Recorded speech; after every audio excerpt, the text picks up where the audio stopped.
Bueno,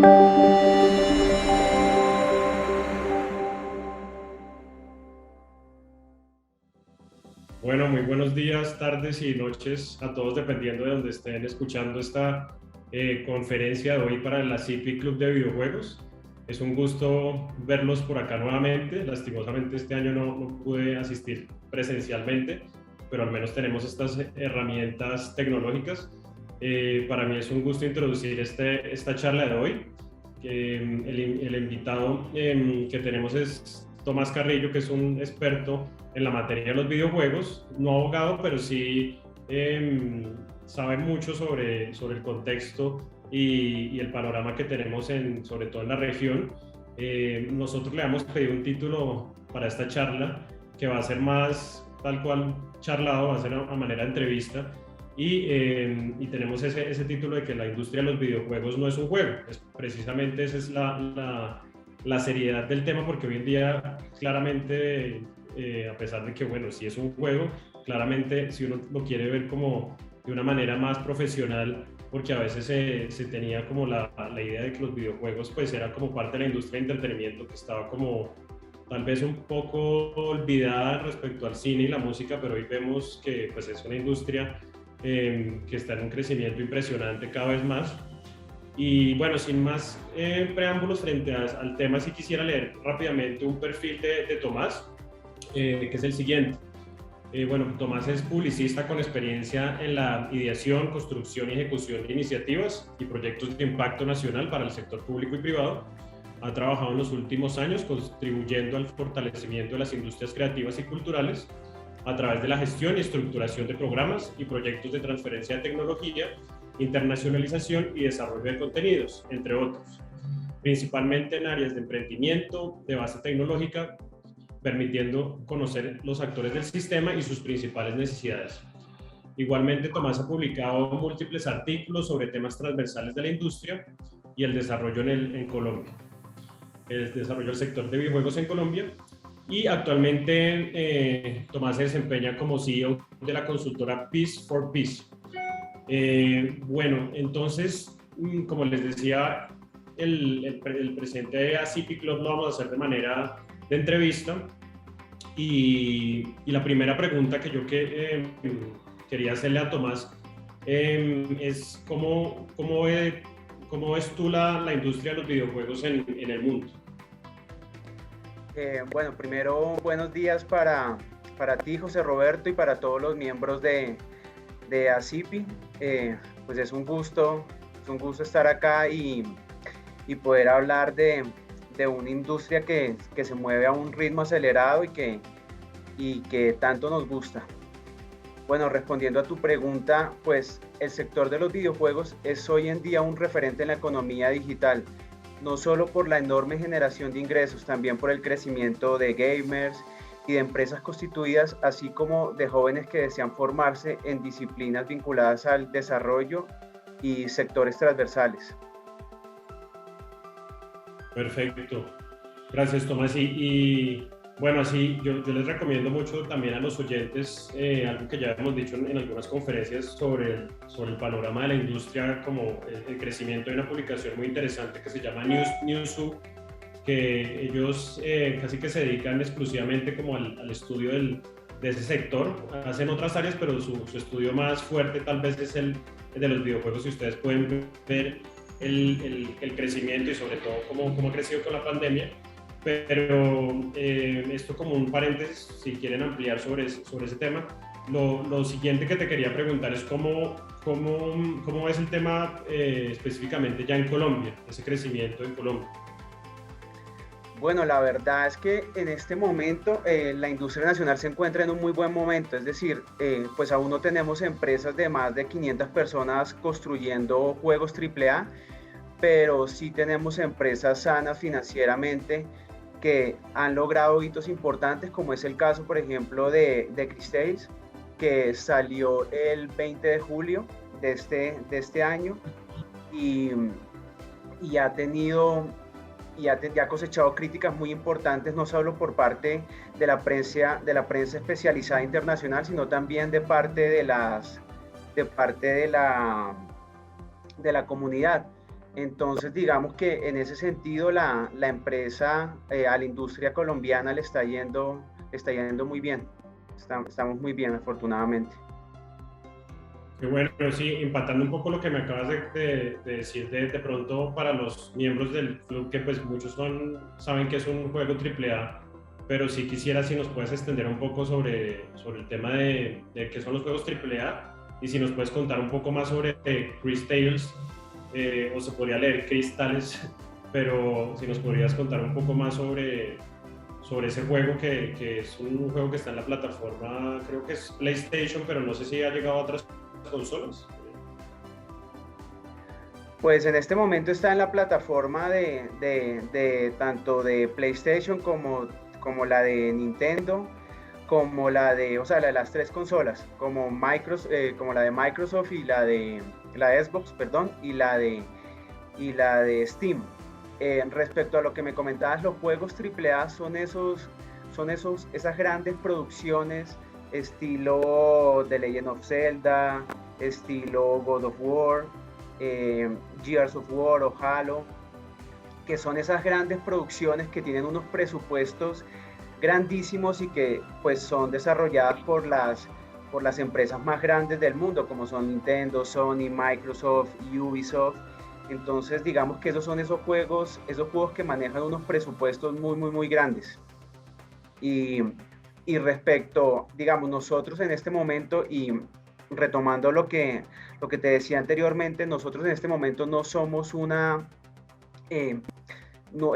nuestra industria no es una industria que en el que las empresas sean empresas muy, muy, muy grandes, no se manejan obviamente esos presupuestos tan grandes. Esperemos que pues están haciendo las cosas bien y esperemos que en un futuro pues la idea es que se pueda llegar a eso, pero que en este momento nosotros tenemos una industria indie. Entonces dentro de esa industria indie, por ejemplo, lo que realizó Chris Tales con este juego con este juego es muy, muy importante, porque es poner al país en el mapa en el tema del desarrollo de videojuegos. Y esto es muy importante porque, digamos que haciendo una metáfora futbolera, es como cuando en Argentina estaba Bermúdez, Córdoba, Chicho Serna, o digamos apareció el Pibe, o apareció Falcao, o esos jugadores. Digamos que este tipo de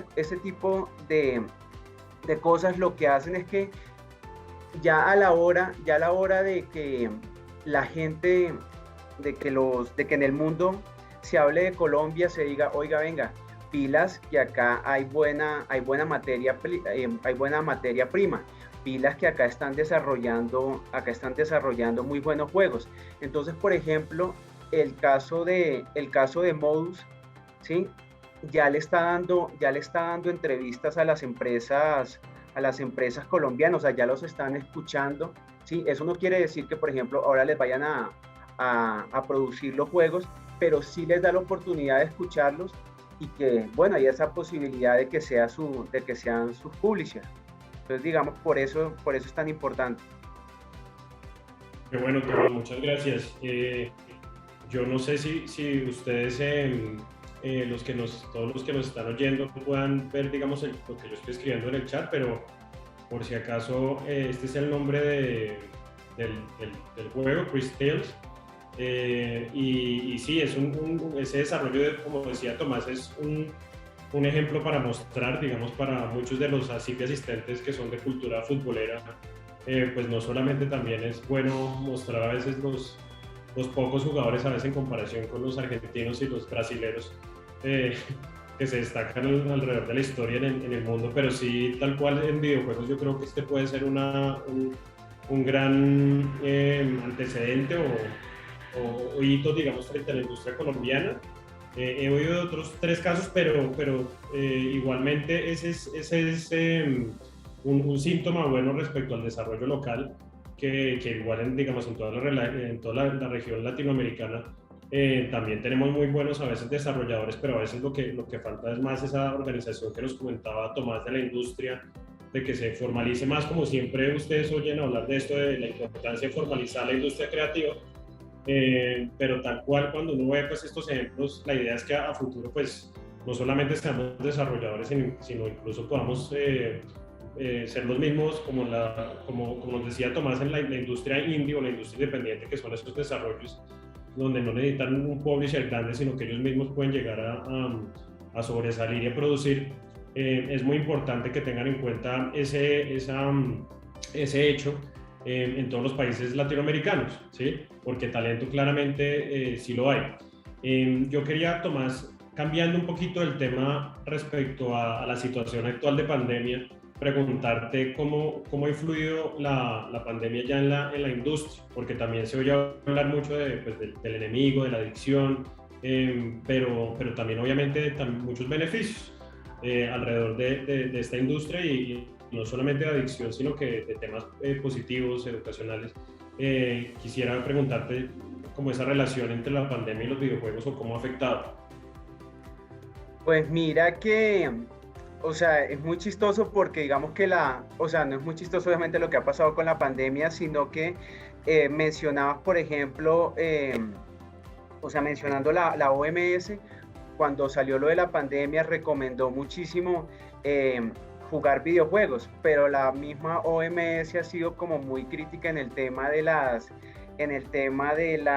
adicción a los videojuegos, entonces pues había como ese es un tema un poquito más, es un tema un poco complejo porque infortunadamente pues la industria ha sido muy crítica, ha sido muy criticada en muchas cosas que me parece que no tiene responsabilidad, pero bueno, digamos que eso sería como para otro tema, pero digamos que respecto a cómo ha influido la pandemia en la industria de los videojuegos, si bien la pandemia ha provocado un impacto económico sin precedentes en el mundo, de hecho, la otra vez leía que según el Fondo Monetario Internacional, la economía mundial cayó un 3.3% en 2020, producto de los confinamientos y la paralización de las principales actividades productivas. Las nuevas tecnologías han tenido un impacto muy fuerte en la sociedad y la economía, dando lugar a distintos modelos de negocio y consolidando nuevas industrias como es el caso de los videojuegos, que digamos que ha sido una industria que no ha sido tan afectada durante la crisis sanitaria. Es decir, si bien es cierto que los bloqueos durante la primera mitad del 2020 afectaron la forma de trabajar de los estudios, no ha transformado el comportamiento de los gamers de manera negativa. Es más, todo lo contrario, ha acelerado las tendencias. Entonces, digamos que los videojuegos han sido como han hecho que la gente recurra, o sea, se ha recurrido a los videojuegos como medio de entretenimiento, de escapismo, de socialización digamos, en esta crisis sanitaria que hemos estado viviendo. Y muestra de lo que te decía que no ha sido tan afectada es que, por ejemplo, los eSports no han parado actividades pese a la pandemia. Es más, han tenido un crecimiento del 66%. Y otra cosa es que el mercado de los videojuegos generó 178.000 millones de dólares en 2020, siendo el mayor crecimiento que ha tenido la industria desde el año 2012. Es decir, ha tenido un crecimiento del 23%. Entonces, pues estamos hablando de que, pues si bien esta pandemia ha dificultado el proceso para todas las industrias, la industria de los videojuegos no se ha visto tan afectada. Sí, es muy interesante ese fenómeno que a veces, y lo que tal como decías, que cuando empezabas a comentarnos que incluso la OMS al principio recomendaba, porque la gente también, no solamente los niños, sino adultos también lo usaban porque se estaban aburriendo o incluso deprimiendo. Ahorita gran parte de las consultas psicológicas es también por la depresión ocasionada por la pandemia, y esto claramente a veces no se puede ver así tan radical de lo malo, a pesar de pues sí, el tema de adicciones ya en niños, que sí puede ser muy delicado en ciertas ocasiones, Pero sí, este fenómeno en esta industria pues ha sido de crecimiento y pues no solamente lo hemos visto en la pandemia, todo como ha migrado, incluso dentro de la misma profesión de abogados. Te comento que a veces los abogados pues nos dimos cuenta también que no solamente podíamos trabajar en reuniones presenciales, que ya casi todo a veces tiene que ser muy urgente ya, una reunión personal. La pandemia, por supuesto, por ejemplo, yo estoy en mi oficina acá y se ven muchas oficinas bajo arriendo, porque ya claramente oficinas de abogados que eran alquiladas, claramente pues no pueden pagar esos cánones porque pues no están yendo y no vale la pena. Sí, entonces esto está migrando y por eso la tendencia alrededor del mundo ya hay muchas empresas que incluso ya se dieron cuenta que todo el trabajo lo podían hacer por computador, y grandes empresas como Facebook, Twitter, Google, o todo lo que uno ve que ordenaron ya a sus empleados a trabajar desde la casa, o al menos que sea a su elección, ¿sí? Pero eso sí, es otro de los temas que afecta a la pandemia, que sin embargo a veces se culpa mucho pues a la industria de los videojuegos por esa adicción que uno no puede olvidar, obviamente esos otros aspectos que comentabas benéficos. Yo quería preguntarte ya, hablando un poco más sobre inversión, sobre aspectos de inversiones en la industria, si nos puedes contar cómo, digamos, sí, en Colombia, qué aspectos relevantes has visto para invertir en esta industria, si es algo recomendable o no hacerlo en este momento o en los años atrás, teniendo en cuenta obviamente tu experiencia. No, pues sí es recomendable, porque como te comentaba, es una industria, de hecho es dentro de la industria del entretenimiento la que más ingresos genera, por encima de la televisión, por encima del cine y por encima de la música. De hecho, genera más ingresos que la industria del cine y de la música juntos. La industria de los videojuegos generó 110 billones de dólares el año 2020 frente a los 42 que generó el cine y los 17 que generó la música, o los 105 que generó la televisión. Entonces digamos que estamos hablando de una industria que genera muchísimo y que, digamos, lo que decía ahora frente a la pandemia, aún así sigue generando muchísimo dinero. Entonces es una industria que crece a un ritmo acelerado y que afortunadamente en el país pues sigue creciendo. Digamos que el tema es que, pues digamos, una de las dificultades también que ha tenido desarrollar videojuegos en el país, pienso que es el problema de que los desarrolladores nacionales se han tenido que apalancar en ecosistemas de otros países. Entonces, digamos que la mayoría de jugadores, clientes, publishers, compradores, inversionistas se encuentran afuera. Entonces, digamos que esa también ha sido como una de las dificultades ahora que comentabas también lo del tema de la inversión. Además que, pues digamos que, pues para los inversionistas, o sea, es muy difícil, o sea, los inversionistas, infortunadamente, para los desarrolladores del país, pues no invierten en videojuegos acá. Y pues el tema es que es muy difícil, pues, o sea, la razón también es que es muy difícil dar garantías, ¿sí? Y es mucha plata, entonces, pues un inversionista no se mete fácil. Entonces, digamos que además de eso, pues no tienen un conocimiento muy amplio del tema y pues no entienden los riesgos, pero sobre todo es muy difícil para ellos tener expectativas realistas respecto a su inversión. Y ya hablando un poco un poco en términos de, sí, volviendo al tema de inversión, pero en cuanto al tema de recuperarla, de lo que tú has visto, bueno, se invierte en X proyecto, pero para recuperar eso, ¿tú cómo has visto esa tasa como de recuperación? ¿Cuánto tiempo normalmente se necesita, acorde a tu experiencia? Bueno, pues creería que para recuperar deberían deberían venderse por ahí unas 50.000 copias. O sea, hablando de un juego de, por ejemplo, $30, deberían venderse unas 50.000 copias. Eso obviamente ya habiendo restado porcentaje de Steam, porcentaje de PlayStation, de Unreal, del Advisor. Entonces creo que con unas 50.000 copias ya, digamos que ya sería muy bueno tanto para las empresas como para los inversionistas, y creería que pues digamos, para hacer un juego medianamente aceptable se necesitaría invertir unos $200.000.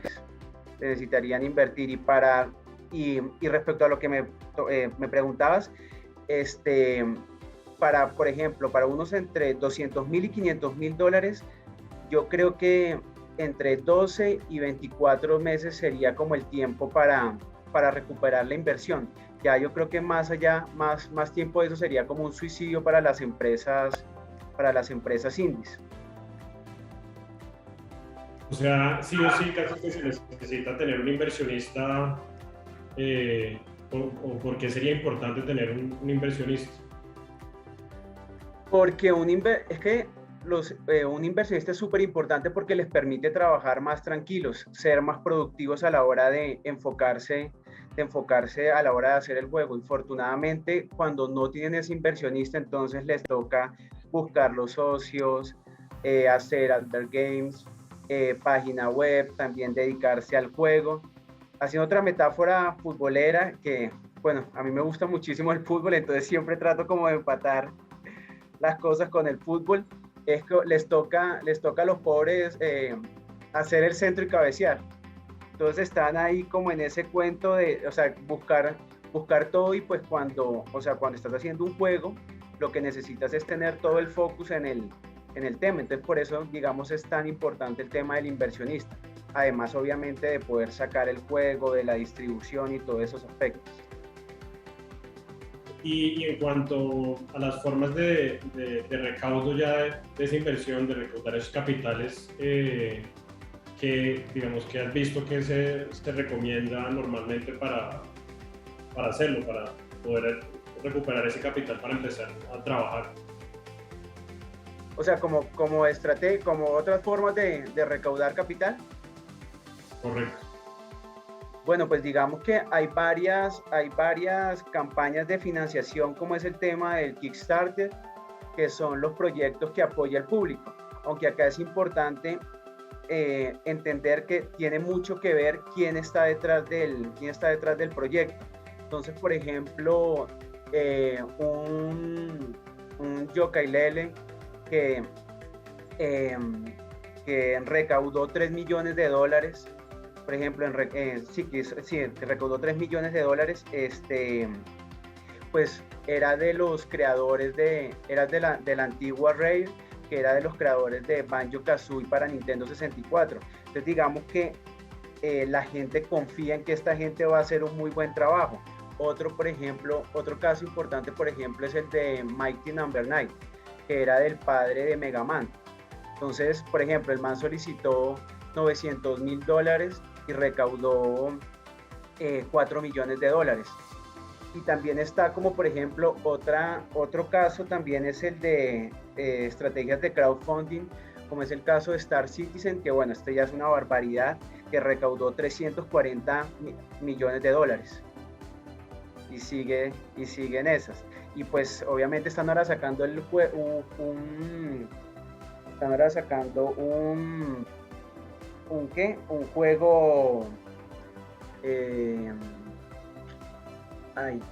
están en primera persona, ¿sí?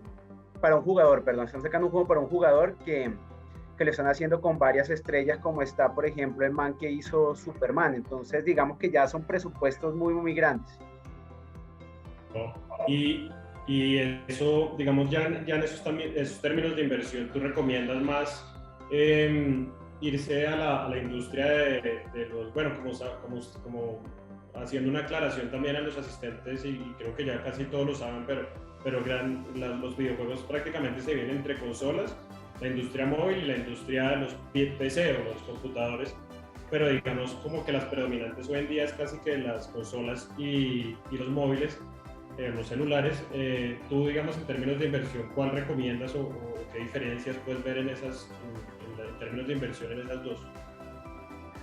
Pues depende del inversionista, es decir, ambas son válidas y todas tienen sus pros y sus contras. Por ejemplo, la inversión en desarrollo de móviles puede ser menor, pero digamos en temas de marketing puede ser mucho mayor.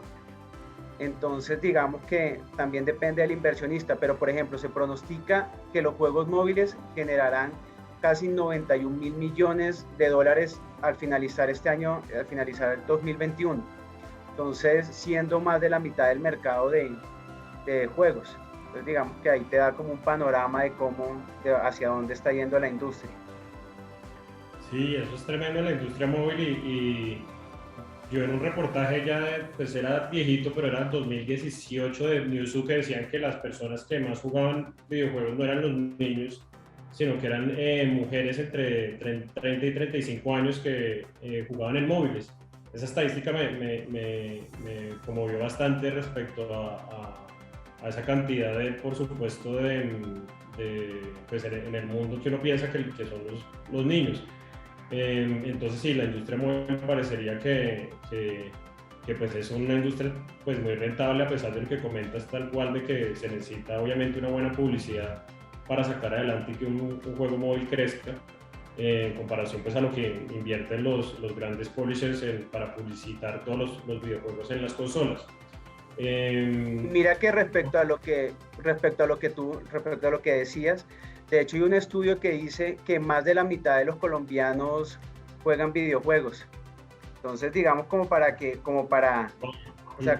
mostrar que en el país se juega videojuegos, no es un tema que es muy apartado. Lo que pasa es que a veces se cree que solo los videojuegos son los videojuegos de consola, pero los videojuegos móviles estilo Candy Crush y esos videojuegos pues lo juega todo el mundo. Tal cual.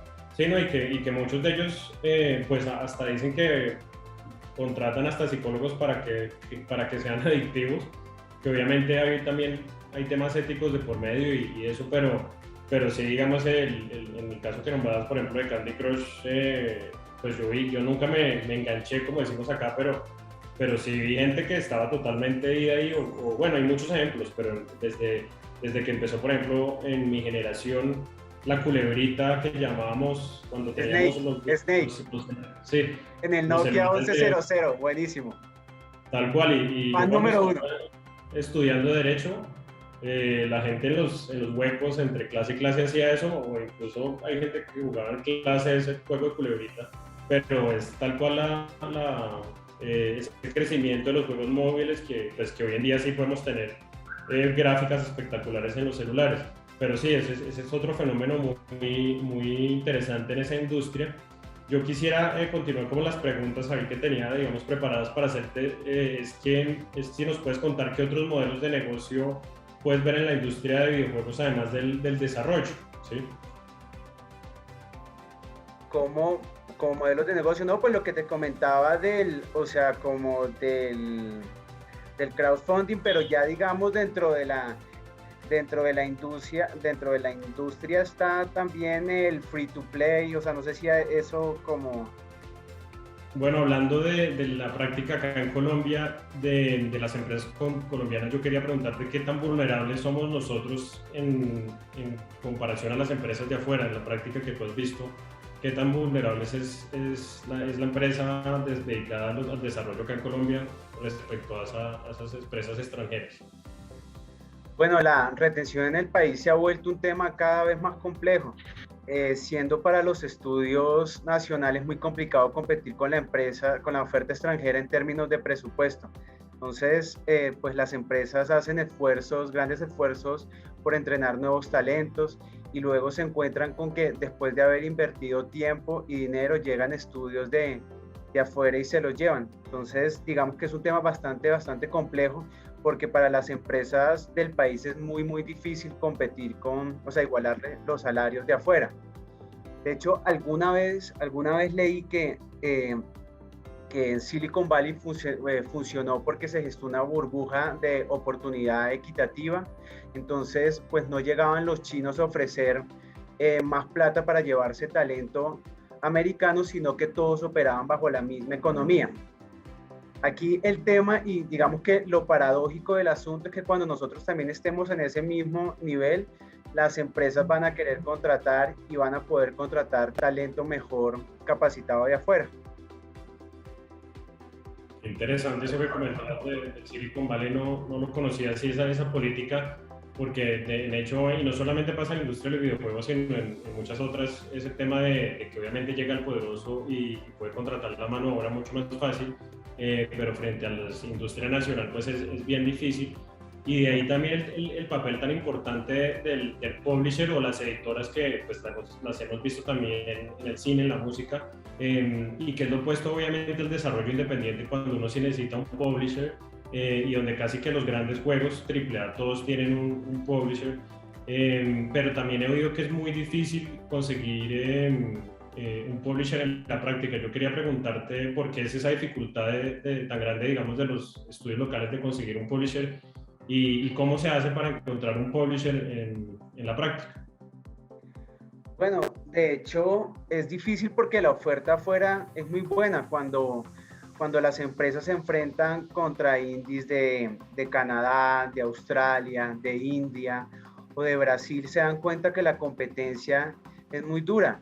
Entonces, pues de hecho en términos generales, conseguir publisher es difícil para todos porque hay que tener los contactos correctos, hay que tener una mecánica diferenciadora, una idea original, pero digamos que en esa arena está todo el mundo, no solo las empresas colombianas. Entonces, digamos que una forma de encontrar publisher pues es yendo a los eventos. En este caso, en este aspecto, digamos, GDC es muy bueno. También, bueno, algunos también van a eventos como DevCon o el Tokyo Game Show, que eso también les permite explorar otros mercados como es el mercado de Asia, de China, de India. Pero también otra forma es participando en ruedas de negocio internacionales o con los BizDev, que les permiten, que les ayudan a conseguir citas, pero también pues oportunidades de negocio como es el caso de los Work for Hire. Entonces digamos que pues entendiendo que no es fácil conseguir publisher para todos, también me parece que hay cosas que hay que tener en cuenta, como por ejemplo algunas empresas lo que contemplan no solo ir a buscar founding como opción, sino distribución, que si digamos en el camino les sale, o sea, les dice el publisher, oiga, venga, yo le quiero invertir $300,000 a su juego, pues ya es otra vaina. Pero digamos que también no solo van a buscar plata, sino que también van a buscar distribución, o lo que hacía mención de no solo enfocarse en un solo mercado, sino ver otros mercados donde también eso los puede ayudar. O también el tema de, a veces pasa que digamos, se presentan, o sea, buscan publisher y se presentan con juegos en etapas muy tempranas, es decir, llegan a buscar publisher con juegos con demos de un mes. Y pues el tema es que afuera el nivel es muy, muy, muy alto. Entonces, pues lo ideal sería llegar con un producto relativamente consolidado a las ferias para que los publishers se interesen. Interesante eso de las ferias que comentas, porque, digamos, te explico un poco de qué hacemos a veces los abogados de propiedad intelectual, que es los que nos están oyendo hoy, y que son, pues sí, casi que el 90% de los asistentes de ASIPI son abogados. Pero pues esta es nuestra feria precisamente para hacer ese intercambio de negocios. Yo he ido a la E3, que es la conferencia que organiza la Entertainment Software Association, que es más para consumidores, pero igualmente vi la cantidad de personas que llegan también a hacer negocios y a ofrecer sus creaciones, e incluso para conseguir publishers, y me impresionó demasiado. Ahí sí yo me sentí pequeño, pues son unas ferias de más de Esta pues siempre se hace en Los Ángeles, pero es una feria que era además de, sin exagerar, más de 3 millones de personas las que asistían en 2 días. En 2 días asistían 3 millones de personas, pero estos son pasillos llenos de filas recorriendo, y tal cual es la importancia de las ferias. Obviamente con la digitalización pues también esto está cambiando, y por eso a veces este tipo de congresos ya se pueden hacer así, o esos, pero obviamente el sello personal, ese contacto también yo creo que es necesario para hacer esos negocios, porque una cosa también es el internet y otra es la vida real. O bueno, internet ya es la vida real, deberíamos decir, cuando se habla del metaverso y todas estas cosas nuevas que uno ya dice, ya no podemos dividir lo físico y lo digital, sino las dos cosas ya son uno, no podemos estar en esa división. Y sí, me parece muy relevante lo que decías de esas estrategias para encontrar lo de los publishers. Yo quería ya mira que haciendo como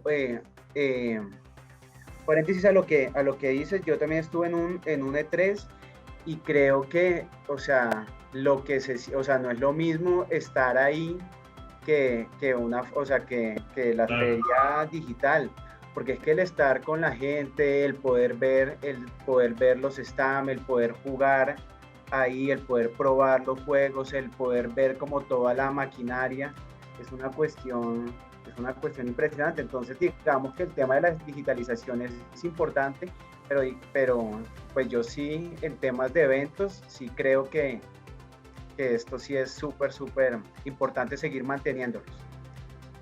Exactamente. Sí, ese toque también a veces personal y que hablábamos.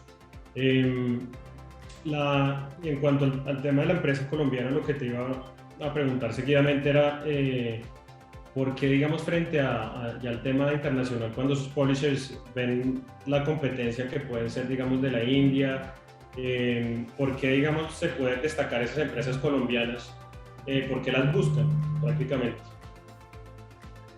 Bueno, porque de hecho el mercado colombiano es sumamente competitivo, tanto por la cantidad de oferentes como por las ventajas en términos de precio que cuentan en relación con mercados como el de Estados Unidos, como el de Canadá, el de Europa o otros países de la región.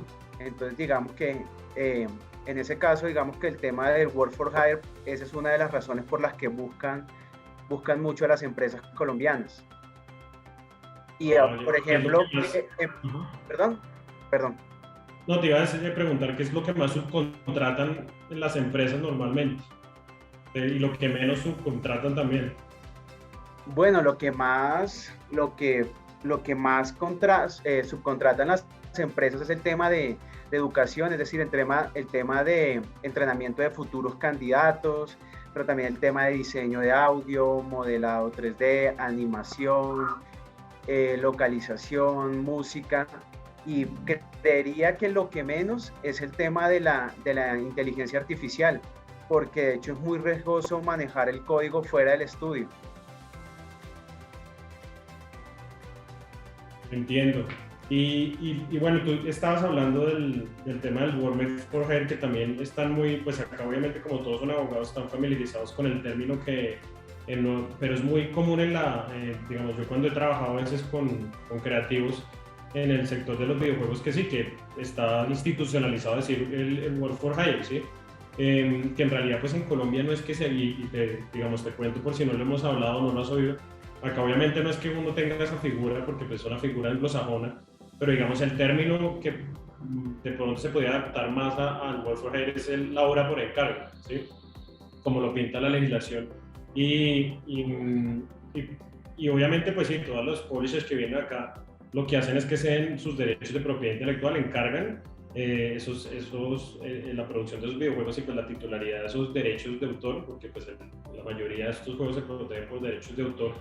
La gran parte pues del videojuego se protege por derechos de autor, a pesar de que pues hay marcas alrededor también, pero hablando, digamos, del derecho de autor, esa es la figura que utilizan, y casi que no hay PI o propiedad intelectual propia nacional a veces, porque muchos termina contratándose así. Yo quería preguntarte si tú crees que eso es bueno para la industria, esa obra por encargo o ese Work Made for Hire. Bueno, desde mi perspectiva, sí. Sí, lo que pasa es que también te encuentras, o sea, te encuentras eh, opiniones entre los mismos desarrolladores eh, distintas. Por ejemplo, algunos dicen, para algunos no es tan bueno y dicen que hay que cambiar el chip para no ser como India, que es decir, como un país de maquilas, sino de producciones originales. Pero digamos que otros también piensan que es muy bueno porque ayuda a subir el nivel, ¿sí? Al trabajar en proyectos para otros y también permite hacer contactos. Entonces digamos que o sea, desde los mismos desarrolladores, cada uno tiene su propia opinión, pero desde mi perspectiva, creo que sí es importante. Y muy interesante lo que comentas, y es que finalmente uno tiene que reconocer que los videojuegos pues no nacieron acá, yo creo que nacieron allá, a veces asimilándolo con otras industrias, por ejemplo, lo que hablamos del rock, pues está el rock que tuvo sus orígenes, que hay un rock en español, pero también uno tiene que reconocer un origen y de quiénes fueron los que crearon esa industria y empujando, y a veces aprender de ellos también, porque tampoco se trata de esas posiciones que comentabas a veces de que no, que solo no aceptamos trabajo, sino solamente nuestra API, que pues obviamente es muy importante, pero yo creo que en ese tema cuando hay desarrollos tan avanzados, pues a veces es mejor aprovechar eso, ¿sí? Y así pues también se está generando muchísimo empleo en toda la región, yo creo. Eh, yo quería pasar al tema de, digamos, preguntarte aspectos que tú crees que falten para la industria en Colombia, eh, según lo que has visto, digamos, en todos en los años que has trabajado en el tema. Bueno, pues considero que falta un ecosistema más fortalecido en el que el gobierno, la academia, los inversores funcionen más como un engrane. Creo que digamos que eso sería algo que falta en la industria. Y hablando del gobierno, digamos, el apoyo que tú has visto de entidades públicas, ¿tú crees que sí ha existido un apoyo importante para el desarrollo acá en Colombia? Pues digamos, el gobierno ha entendido el potencial económico que tiene la industria de los videojuegos y también están comprendiendo que las empresas de videojuegos son distintas a otras startups de tecnología clásicas como son las apps o los marketplaces. Entonces, digamos que eso ha permitido que el mismo gobierno entienda que el enfoque y el apoyo gubernamental tiene que ser distinto. También está, por ejemplo, entidades como ProColombia, que están cambiando su visión y están atendiendo las inquietudes de los desarrolladores. Eso es muy importante, digamos, escuchar a los desarrolladores para saber qué es lo que tienen para decir y cómo los pueden ayudar. Pero digamos que siento que aún falta que el apoyo sea más sistemático. Es decir, crear una propiedad, crear una propiedad intelectual requiere importantes inversiones de capital y lastimosamente muchos juegos colombianos no salen al mercado porque no la tienen. Y muestra del talento, digamos, que hay alojado en el país es que, por ejemplo, los juegos que fueron apalancados con recursos del gobierno, con Conectando a la Industria, tuvieron reconocimiento a nivel internacional.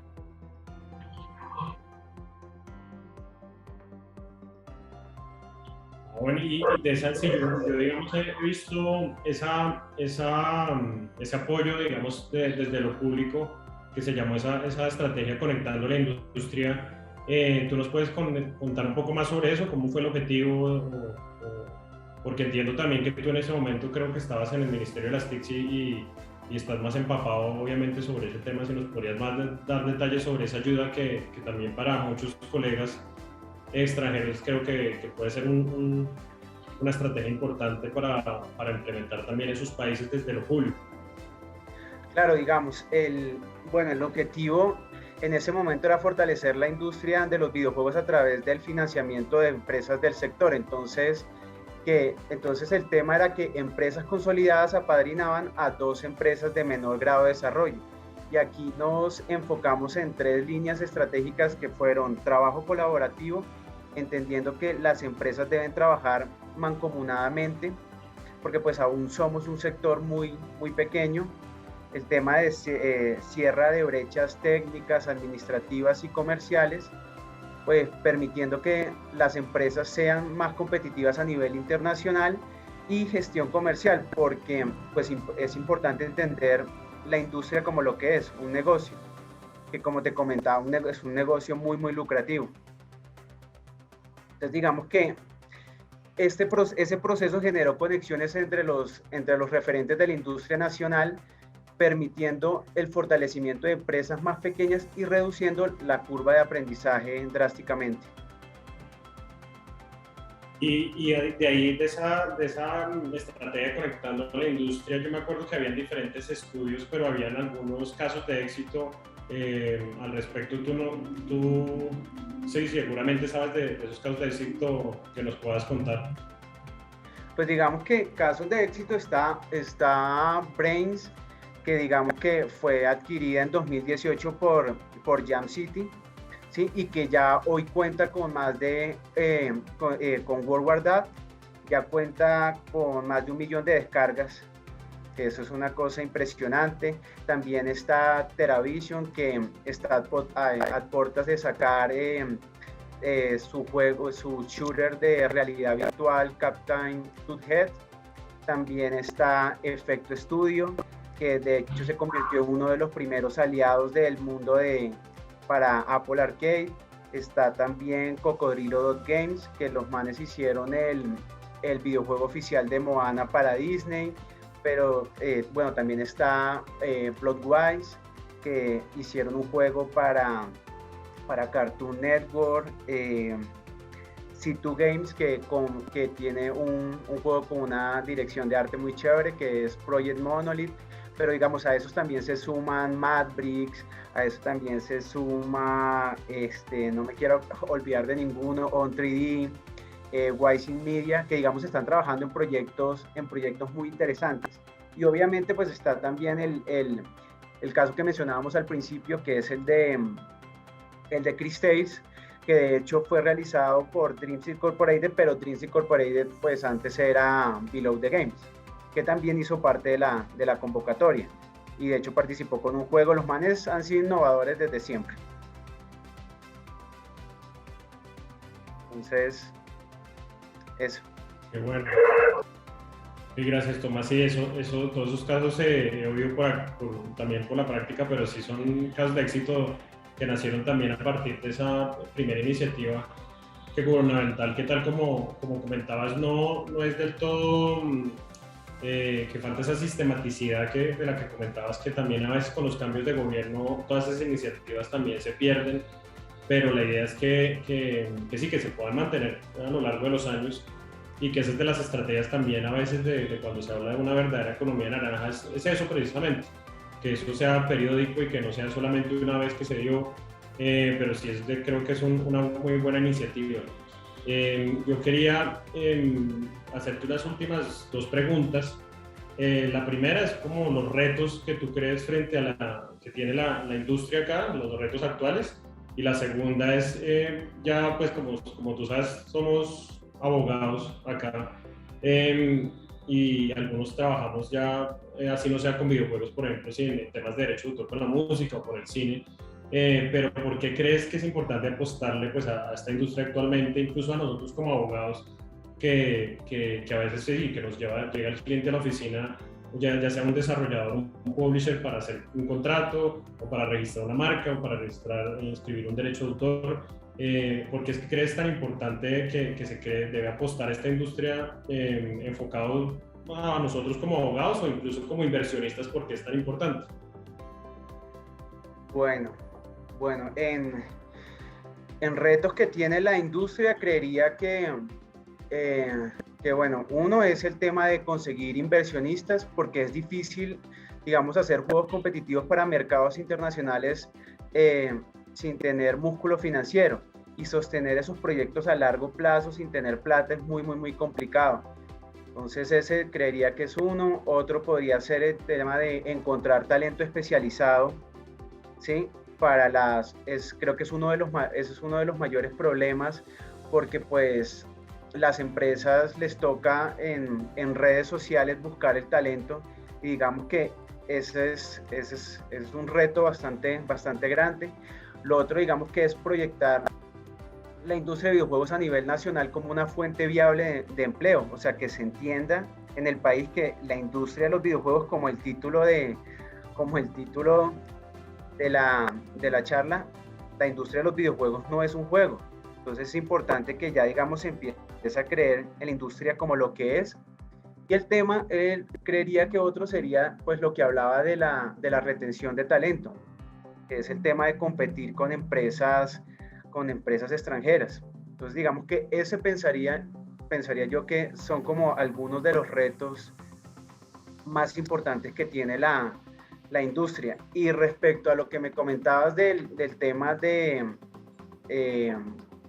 por qué se debería apostar por esta industria, pues es que era un poco lo que te decía al principio, que era que la industria de los videojuegos es hoy en día la industria del entretenimiento que más ingresos genera. Es la industria más lucrativa por encima de la televisión, por encima del cine, por encima de la música, que son industrias monstruosas. Pues imagínate, ya decir que genera más que la industria del cine y de la música juntos, ya es hablarte de una industria que es una monstruosidad. Entonces digamos que esa es una razón, pero también otro es, por ejemplo, estudios como Supercell, que es una desarrolladora finlandesa, ha acrecentado el PIB de su país, generando casi 1.000 millones de euros en impuestos. Esto sin tener ningún tipo de impacto ambiental negativo, y fortaleciendo, digamos, la innovación en el país. Entonces, ese, digamos, es un ejemplo de cómo la industria puede ayudar al tema económico en un país. Otro es que, por ejemplo, países como Australia tienen convocatorias donde el gobierno iguala cada dólar que genera el desarrollador, motivando empresas a vender y cerrar nuevos negocios. Entonces, digamos que estos son dos ejemplos de cómo la industria de los videojuegos puede ayudar a la economía del país. Entonces digamos que esas serían las razones por las que creería que hay que apostar en esta industria. Yo quería preguntarte una última cosa, Tomás, de tu práctica actual de Peace for Peace, si nos puedes contar un poquito de eso. Bueno, pues Peace for Peace es una consultora en la que trabajamos gestionando proyectos relacionados con industrias creativas digitales y culturales. Entonces digamos que está enfocada en apoyar a las regiones. Entonces afortunadamente estamos trabajando muy duro en eso, porque pues el tema las regiones han sido, digamos, los territorios que han sido más afectados por la violencia en nuestro país. Entonces, digamos, Peace for Peace, que en español es un pedazo para la paz, es como a través de las industrias creativas, digitales y culturales podemos dar nuestro granito de arena para construir paz en nuestro país. Entonces, digamos, eso es lo que estamos haciendo en este momento, y pues estamos dando nuestros pasos en eso. Qué bueno, Tomás, pues mil gracias. Ya quería cerrar con esto y por supuesto agradecerte por aceptar la invitación de ASIP, y la verdad muy interesante todo lo que nos has comentado sobre ese panorama de la industria que independientemente que uno sea, que sepamos que digamos actualmente es la más lucrativa, sí está muy destinada a nuestro futuro, al futuro mismo, porque cuando se habla lo que les comentaba el metaverso, que ya la gente está viviendo casi que en un videojuego en muchas ocasiones, y que ya solamente la división entre lo digital y lo físico ya no se ve tan claro, y es muy relevante pues entrar a estudiar a nosotros como abogados, y espero pues que todo esto haya sido pues de interés para todos los asistentes. creo que tengo la conexión un poco inestable, acá me avisa. Pero bueno, quería cerrar con ese mensaje de que espero pues que hayamos con esta entrevista y esta exposición de que los videojuegos no propiamente es un juego, y que tenemos que, el mensaje que sí, que tenemos que entrar a estudiar ya también no sé si llamarlo este fenómeno pues esta industria como tal, o los fenómenos que nacen a partir de esta industria. Entonces ya con esto cerraría y nuevamente mil gracias, Tomás. No sé si quieras mandar algún mensaje final. No, muchas gracias a ti, José Roberto, y a CIPI por la invitación. Muy contento, espero que la próxima vez me inviten a Punta Cana. Y pues muchas gracias. Bueno, mil gracias, sí, así esperamos muchos que así sea, porque los lugares que elige CIPI son bastante acogedores. Bueno, con esto cerramos. Muchas gracias, Tomás. Muchas gracias a todos.